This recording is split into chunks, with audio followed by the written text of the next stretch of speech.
Let's start off this hour in Johannesburg, where the race to lead South Africa's economic hub is heating up and the Democratic Alliance is setting out its vision for the city's future. The party's mayoral candidate, Helen Zille, is expected to unveil her manifesto and long-term plan for the city after spending months touring communities and documenting what she describes as widespread service delivery failures. From crumbling roads and mounting rubbish to dry taps, she says the city is in crisis and is outlining how she plans to turn it around if elected mayor. Our reporter, Veronica Makhoali, joins us now live with more on what is expected. A very good morning to you, Veronica. I see that hall is slowly filling up before that manifesto is launched. But we also saw the launch of that billboard this week from the DA depicting the Gauteng Premier under a shower and speaking how it is that ANC goes to hotels if they don't have water.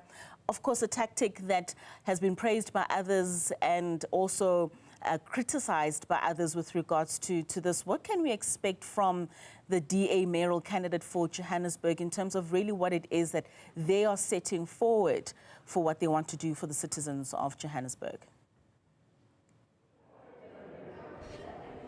Well, certainly, Katlego, the DA mayoral candidate Helen Zille is expected to essentially set out her vision for the future of South Africa's economic powerhouse, unveiling a manifesto that she is hoping will essentially convince Johannesburg voters that this is the party that can rescue a city that many say is in decline. You'd remember that last year when Helen Zille put up her hand to be the possible mayor for the city of Johannesburg, many questioned as to what the DA will bring to the table this time around.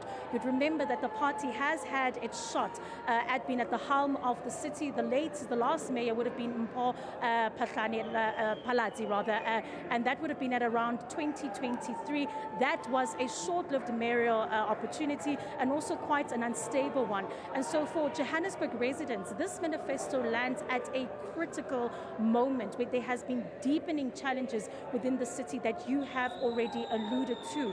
And so what we are likely to hear from the DA is possibly plans to deal with fixing roads, water systems, strengthening law enforcement, and also, most importantly, creating economic activity once more within the city of Johannesburg. But for residents, it's really basic, and for businesses as well. They want safer neighborhoods, reliable electricity and water, law enforcement, clean streets, but also a place to call home. And to speak to us a little bit about what the bigger question will be, or whether this manifesto will land for Johannesburg residents and will resonate. I'm going to speak now to the campaign manager, Nicole van Wyk. Nicole, thank you very much for your time. It's a critical moment before the local government elections. The big question is, what is different this time in terms of this manifesto and the plan to turn the city of Johannesburg around? Well, we've taken a lot of the lessons that we learned under 2016 and under our 22 mayoralty. Johannesburg is such a dynamic city. It is so different to every other city. The infrastructure failures are far worse than any other of our 8 major metros across the country. And Helen Zille has spent the last 4 months of the campaign only going to listen to every single residents association, every single CPF, NGO and business association to hear what people are really feeling, what they believe some of the solutions are that we could help them implement as a government that works together, a whole of society approach. And that's going to be a big difference for us. And let's talk a little bit about the DA's own track record. We've seen the DA governing in certain metros. There's been a lot of criticism as well in regards to some of its approach.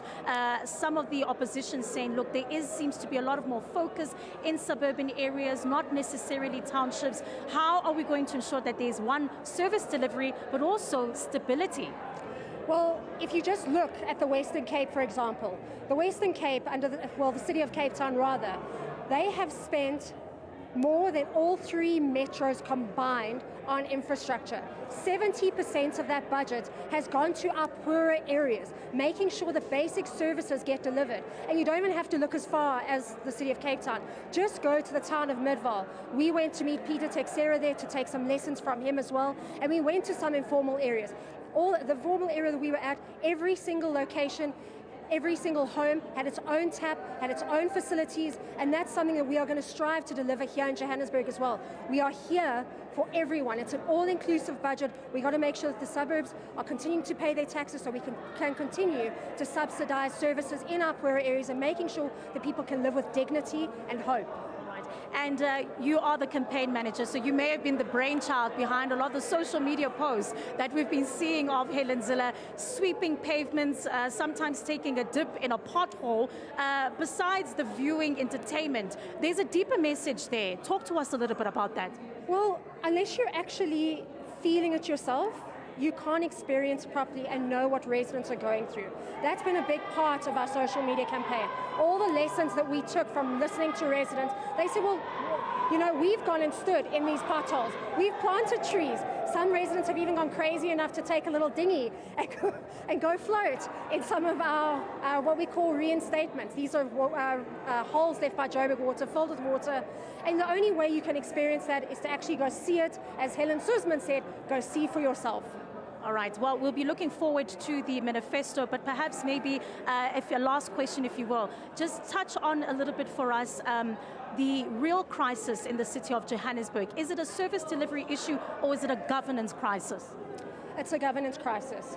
The city's always had enough money. Right now, we're sitting with an 89 billion rand budget. And yes, partially that is unfunded as more people don't pay taxes because they're going off grid. But for so many years, we haven't seen proper investment in infrastructure. The mayor has highlighted that the city is growing. That's not news. That is something that we see every single day. And if you're not building up the infrastructure to manage that and still keeping up on the old infrastructure, some of it dating back to the 1960s, that's our biggest problem. And I've got to say this, you know, when we had DA governments, we were replacing around 150 kilometers of piping annually. Right now, the city is placing 17. Right, thanks very much. Nicole van Dijk, the campaign manager for Helen Zille, speaking about what we'll possibly be hearing unveiled here at the City of Johannesburg Hall. But as you've heard there, Katlego, in terms of what the DA will be prioritizing, the question again is, will this resonate in terms of the DA's plan to turn the city around with Johannesburg voters? We already spoke about what really, as a Johannesburg resident, is needed. Many are simply calling for safer neighborhoods, reliable water and electricity, and a city administration that actually functions. And so we'll be hearing that manifesto, the program starting at around 9:30.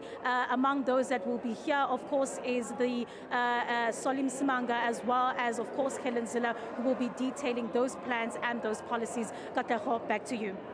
Veronica Makhoali out at the Johannesburg City Hall, where the DA mayoral candidate for the city of Johannesburg will be outlining her manifesto. Now,